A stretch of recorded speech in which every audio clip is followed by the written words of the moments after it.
Good morning. My name is Roger Zamb. I'm a student at Saint University. Today I'm here to do the health assessment for this newborn baby. His name is Mary. So, first of all, I'm going to talk about the plan of care and the goal of plan of care to the caregiver, who can be the mom or the dad. I will talk about plan of care with them first and the goal of that. Then I will do my hand hygiene. Then I will put some gloves. I'm gonna be touching the baby.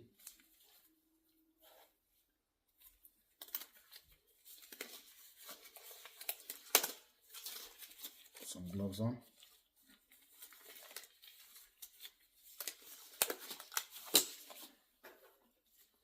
Then I will enter the room. While I enter the room, I will make sure the door is closed, or I will put the privacy sign if the baby put a privacy on. Then I will introduce myself to the parent if they are in the room, and tell them what I'm here to do the health assessment to the baby, and describe with them the plan of care of the baby and the goal. Then make sure the environment is safe for me to do the assessment of the baby. I will check the baby ID first. Usually have the ID bracelet in the leg. I check the bracelets. I have the right baby. Then I will start by assessing the baby. I will carry the baby in my hand. I will start assessing the baby head first. So I make sure the front frontal is flat, the back frontal is flat. Then any sign of molding, yes, because the baby just born, there's sign of molding. No over suture, no overriding suture on the baby head. I assess for malia, no malia, no capus, no stroke bite observed on the baby head. Then I will move to the baby eyes, and make the baby eyes is symmetrical, and the outer canthus is lined up, is even with the ears. It's good. Then I will move to assess the baby nose. Make sure the baby nose is symmetrical, it looks normal to me. And I will close one of the baby nose, make sure it's the baby. Yes, check for patency. I close the next nose to check for patency, and the baby can breathe normally. I will assess for any malia next to the baby nose, or any sign of a telegiantatic nervous. So I don't see that too. Then I will go assess the ear. So the baby ear both are symmetrical, they're even, and I will check for pinna cord. I'm just gonna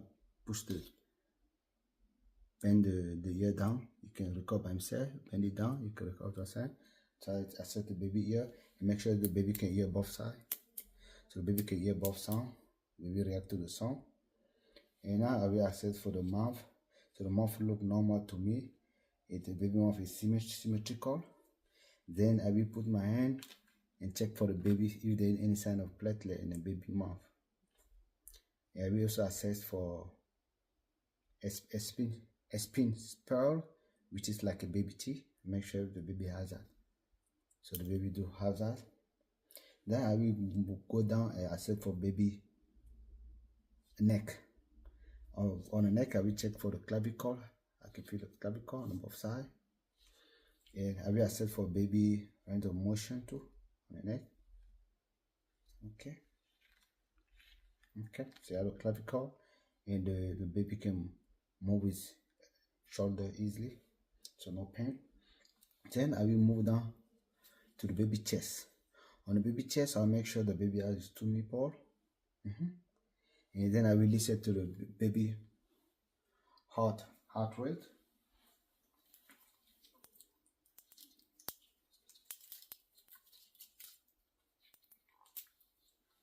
I'm gonna use the baby side. I want to listen to the baby heart rate. Okay. I can listen to the baby heart rate. And I will listen now to the baby respiration. can put the baby on his back like that and listen to his respiration rate.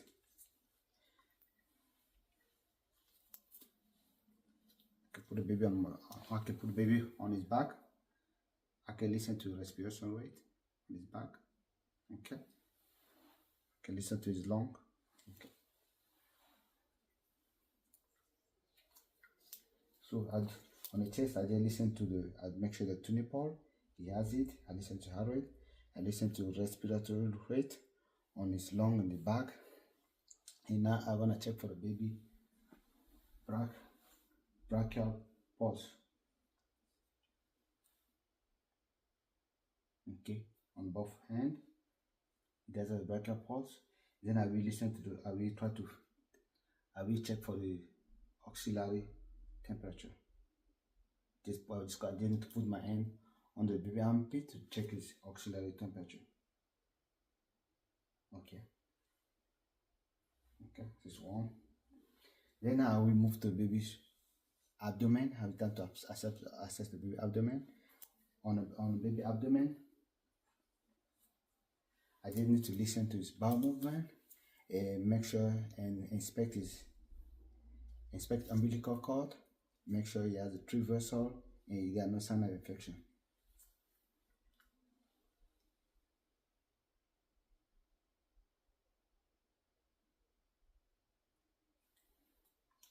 So the baby, I can hear bowel sound in the 4th quadrant of the baby, and his umbilical cord does got no sign of infection. It does have all those 3 vessels.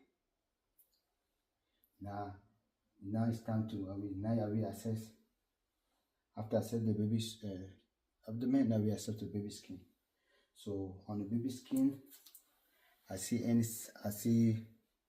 a sign of vermix because the baby is a newborn. So you see the cover of the vermix on his body, and after 24 hours, I will make sure I assess his skin color again. It should look pink after 24 hours. Then I will also assess with the baby any sign of malaria on his skin, any sign of telangiectatic on his skin, which is like a birthmark. Make sure the baby has that on the skin. Now if it's a female baby, I will assess for the female genital part.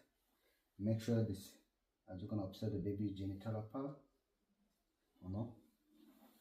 it's gonna observe the baby genital part. Make sure the labia are swollen, and observe if there any vaginal discharge on the baby genitalia. And I will also check for femoral pulse. I'm just gonna grab the femoral buff leg on the side. Grab the femur on the side, so I can feel femoral pulse. So if it's a male baby, so to assess the male baby genital part,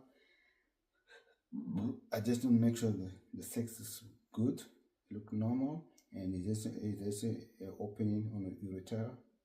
There's a urethra opening at the end of the penis. Make sure the baby has urethra open at the end of the penis. And if it's the male baby, if it's the male baby, I'm gonna touch his testicle. Make sure his testicle, both of them are there, and I can check for femoral pulse too on a male baby too. Then I will check for the anus. Just gonna lift the baby leg, check for the anus, make sure there's opening on the anus, there's the presence of anus, and then I will check for the muscle. I will check for the range of motion on the arm. Just move the arm. If the baby can move his arm without no pain. Check the range of motion on his leg, on his both leg. Baby can move his leg without no pain. Then I can assess also for count for the baby finger. So the baby do have 10 fingers. Okay, I can count the baby toes. You guys do have 10 toes.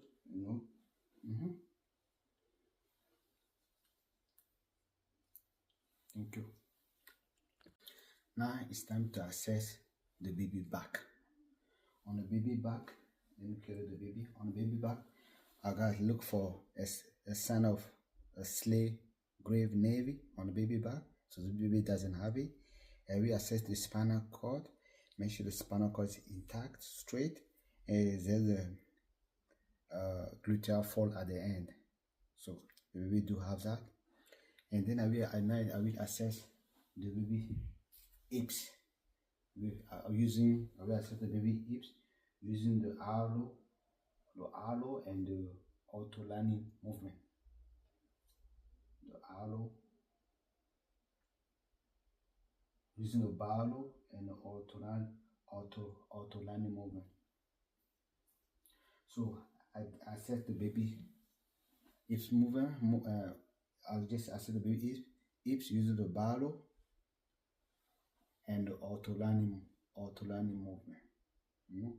Now I will assess the baby reflex. I will assess for palmar grabs. Just put my finger between the hand of baby, so can grabs. And we assess for plantar grabs. The baby gonna be stepping to. I will assess if the baby can step to. For baby stepping to. I will assess for rooting, sucking. If the baby can suck his finger for sucking. I will assess for motor too. I will assess for tonic head.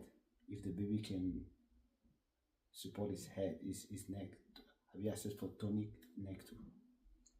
After that, I will educate the parent about how breastfeeding is more important for the baby first years, because the breastfeeding contains most nutrition element for the because the breast milk contains most important nutrients for the baby first year. So it's more preferable for the mom to feed the baby the first year with his own breast milk, and you're gonna not only gonna help the baby grow, but you're gonna also help build the baby immunity system. Thank you.